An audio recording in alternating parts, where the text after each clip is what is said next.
Hello everybody, Michael Byrne is my name and I'm involved at Offaly History Centre at Bury Quay, Tullamore, and I'm working with our partners, the County Library and the Offaly Archives Service, and contributors around the county in getting on a platform our marking of the decade of centenaries. And in this little gallery or overview, I want to look at what was County Offaly, Kings County, like in the period from about 1910 to 1921. And to start the ball rolling, I'm going to show you a view of William Street from the Lawrence collection of 1914. The period from 1891 to 1919 was a period of immense might be too strong, but certainly of significant growth in retailing. And there was a good deal of prosperity, which the war did not affect because there was more money in circulation. It was only after the war, and especially after 1921, when the peace treaty was concluded, that we saw more economic difficulties. There certainly was none when Malachy Scally erected this wonderful shop in 1912. He had the architect of the church in Tullamore, McNamara, design it for him, and it really was a tremendous shopping achievement. Some said afterwards that it was nearly too impressive for the country people to visit. Beside that shop was his shoe shop, where one of the well-known Sinn Féin people who was active in 1916 worked. Eventually he went back to Waterford, and below there is the Charitable Arms Hotel, or Hayes's Hotel, which in later life became the Phoenix Arms and is now Booth's Pharmacy.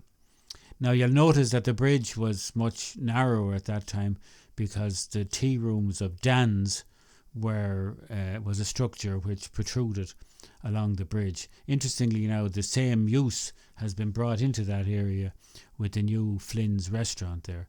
Across the street there's no great changes, except that Egan's is now the Bridge House Emporium for food and dining, whereas at that time it was a great food and hardware store. And up beyond that is the office of Hoy and Denning, who are now up on High Street. And further up is the wonderful old Crawford building, and beyond that Donald Farley's. And you can see the poles are there for telephones and I don't think they were for electricity. I think it was largely telephonic and telegraphic material at that time.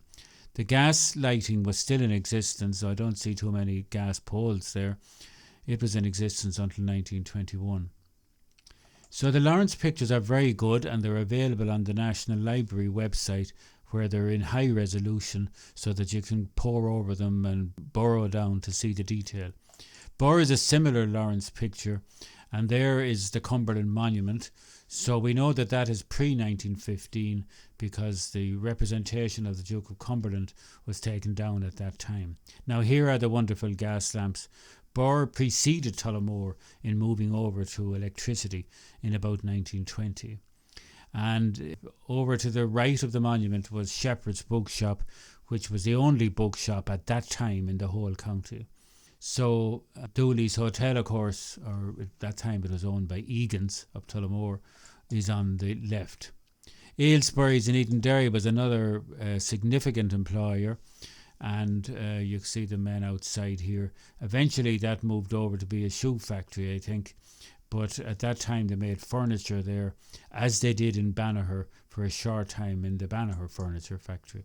Fairs, of course, were the lifeblood of all the towns, and this is a scene from the well-known Banagher Fair, which was very extensive in September of each year. And in Tullamore they had 12 fairs, and they had a market on a Tuesday and a Saturday. Just moving over to the Shakers, the movers and shakers, this picture is taken from the Board of Guardians of the Tullamore Poor Law Union, and you can see William Adams there, the grandfather of Brian Adams.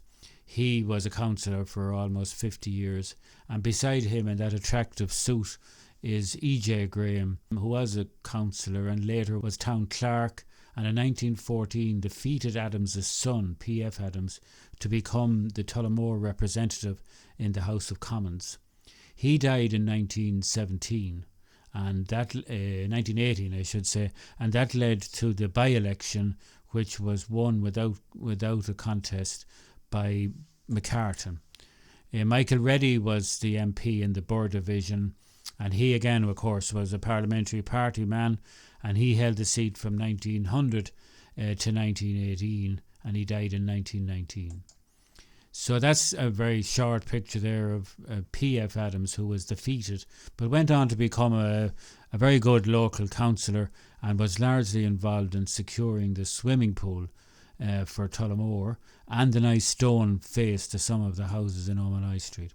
This is Dr. McCartan, who had an interesting career. He was the Republican candidate in March-April of 1918 and won without a contest in that by-election and was re-elected in December 1918. Now, these are, people talk about these pictures being coloured as of recent times. Of course, the photographers coloured their pictures back in the pre-war period. And you can see that here in this picture of the bread van going down, Lumley's bread van going down High Street. This is an interesting one because motorised transport was largely in place by 1915. And the horses, I suppose, because some of them were needed on the war front, they were probably scarcer. Again, you can see Dan's tea rooms narrowing the street, and the Hibernian Bank was merged eventually in the Bank of Ireland. Here onto my right now is a building where the Ritz Cinema was constructed in the 1940s. So some of those shops then, Lumley's is one of the big players in retailing in Tullamore, the first to have a wholesale in the 1960s. It had a bakery, of course, too, and was well known for its cherries and for its sugar. This is it as the grocery and bakery.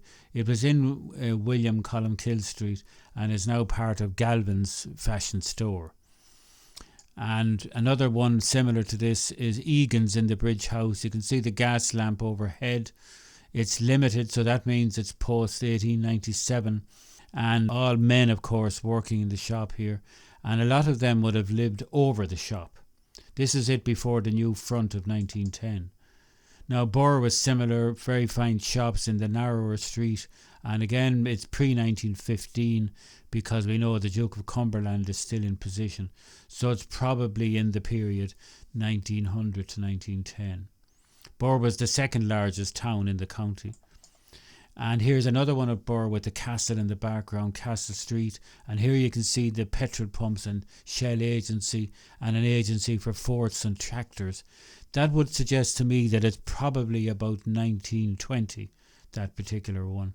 Because the Fortson, I think, made its appearance maybe around 1915 to 1916. The courthouse and jail, again, a wonderful complexion of buildings. These were built in the 1830-35 period and were destroyed in July 1922. Some of the key players, of course, in the county council, this one here of James Perry Goodbody, who was the leading employer in the county at Goodbody's of Clara. He was elected without a contest to the county council in 1899 and then was defeated by one of his own workmen in the elections to the County Council of 1920, which show the extent of the change in that period. Here's the full view of the council, taken in 1908. Our friend William Adams is there, Michael Reedy is there, John Dooley of Byrne is here, and we have some of the reporters are here beside Graham, and this is the man who looked after VEC and the vocational education at the time. And in the centre here is the leading political figure, Henry Egan, who was the chair of the council from 1899 to 1910. He could have been elected MP for the county had he wished, but he didn't. He didn't pursue it. And how was it like for the ordinary people? Well, it wasn't very good. This is a view of the O'Malley Street housing in about 1905, and that housing was replaced in 1934-38. Now, I said 1905, and I'm just looking at the picture and I see what appears to be a light, but then it can't be electricity because we didn't have it until 1920. So there's always what we call considerations in trying to date these pictures. Another view, but this is much later, believe it or not, It's of 1940ish, taken by the late Garrett Handley. It shows the churn on the cabin on the cart here, and somebody reading their local paper, and a little boy looking over the half door. That's in Kilbride Street, and I mentioned that too because often O'Malloy Street and Kilbride Street were referred to disparagingly by some of the Sinn Féin people as the Barrack Quarter. I suppose a lot of people who lived here contributed to the war effort in 1914-18. How were our hospital services? Well, that is the county hospital in about 1980, but of course it finished as a county hospital in 1921 after over 200. Would it be 200? From 1788, yeah, not quite. And the service then moved to St Vincent's, County Home, Arden Road, for about 20 years until the new hospital was built and opened in 1942. Now, the Workhouse was the other place. At that time, it had about 400 inmates that were called, but patients, I suppose, was the latter name.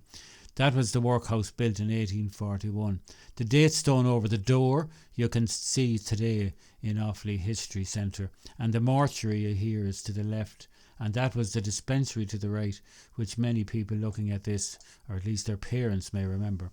The finest public building in Tullamore erected in that period, and maybe since the courthouse and jail 100 years earlier, is the Catholic Church, was erected here on the site of an earlier building in 1906.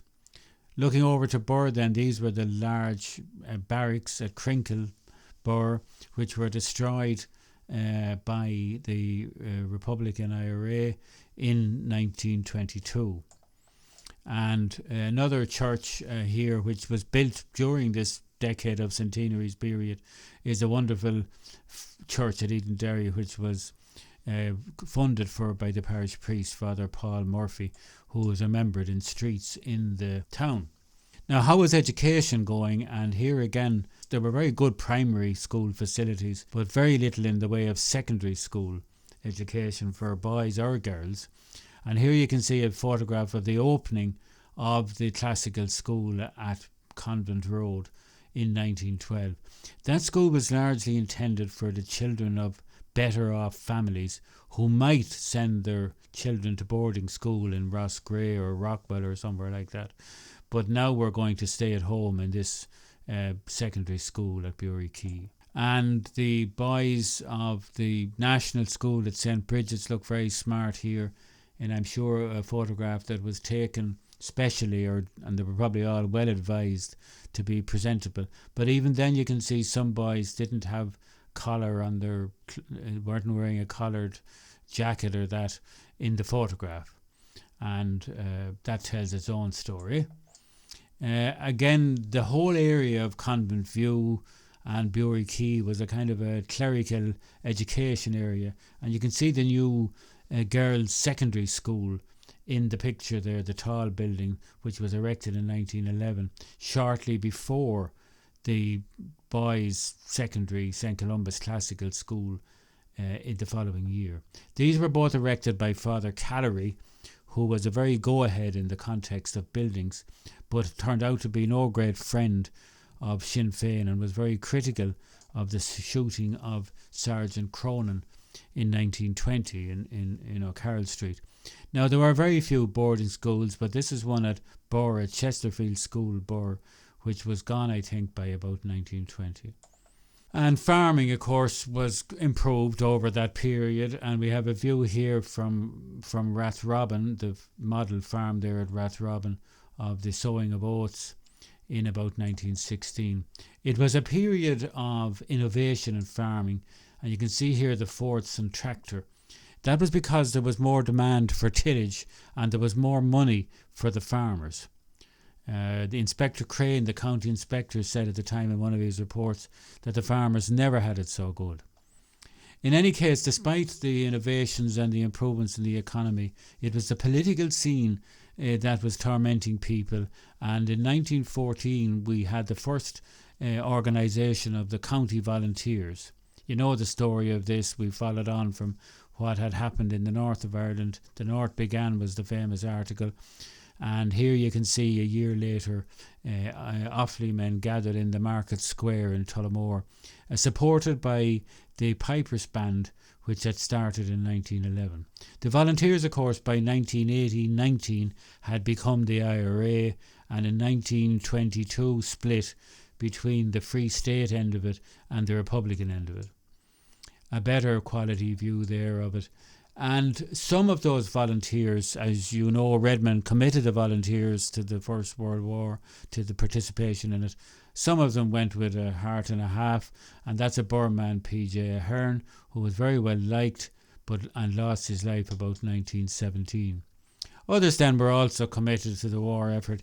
J. Lumley was chair of the council in 1914-15 and was held out by local politicians as an example of our inclusiveness in having a Methodist as the council chair in those years. John Dooley was a nationalist but on the parliamentary side, and Burr, being more, inverted commas, loyalist or more conservative, retained him as their town chairman of the council until his death in 1924. He lost his seat as chairman of the council after a 6-year stint, I should say, in 1918. And that was because he and others had supported the recruiting effort for the British Army in the previous years from when the war started in 1914 and again in 1915. Now, some of the new councillors at that time, there weren't so many council elections during the war years, but again you can see the sort of people who were on the council, not all as wealthy as these men. Daniel E. Williams Jr. was a son of Daniel E., who died in 1921, his father did. P.F. Adams, who lost the by-election in 1914 but remained on as a councillor until his death in 1939.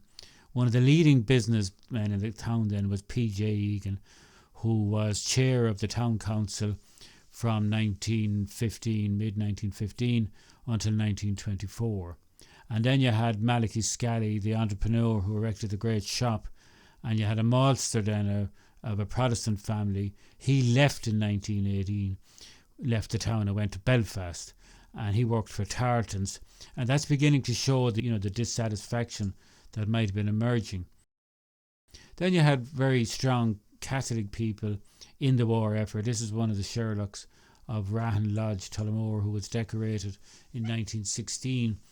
And there was a coming together of women, at least for the purpose of the war effort, in 1916, which can be seen in this photograph in Rathrobin, of well-to-do and not so well-off families, women getting together to knit comforts, they were called, for the soldiers. The newspapers reflected the varying loyalties at the time. This is John Wright, who died in 1915, and he had been long editor of the Chronicle in Borough and was a very staunch unionist and was an Orange man and so on, and ran the paper as very much a club paper over his somewhat 40 years almost as editor.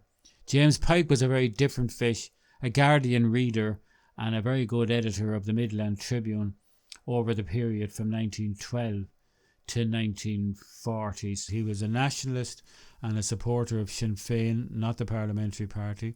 The Tribune took a view against the war effort from 1914 and maintained that position throughout the war and backed Sinn Féin very strongly until 1921 and the peace, the truce and all that, and did not go with the Republican effort after the split in 1922. Pike was from Roscoe and was very much a very good commentator on local matters. Unfortunately, the paper was printed on very poor quality paper and it can be difficult to read, but it has been digitised, so it is available. My final picture today then is of other journalists. In the top there we have the local editor of the Offaly Independent, and we have beside him the man who was in charge of the VEC and managed to bring the first library to Tullamore. He's here beside the MP later, Graham. This picture was taken in 1908, by the way, and his view was extracted from the larger picture. And then we have another view here of one of the reporters, conveniently with a newspaper in his hand, and beside him is Kingston, the county secretary. Now, Kingston is an interesting fellow.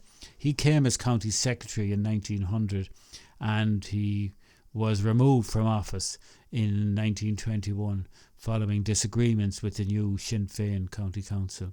So that's the lot for today, ladies and gentlemen. We will be coming up with other gallery pictures, which I hope you will enjoy over the next few weeks. Thank you very much.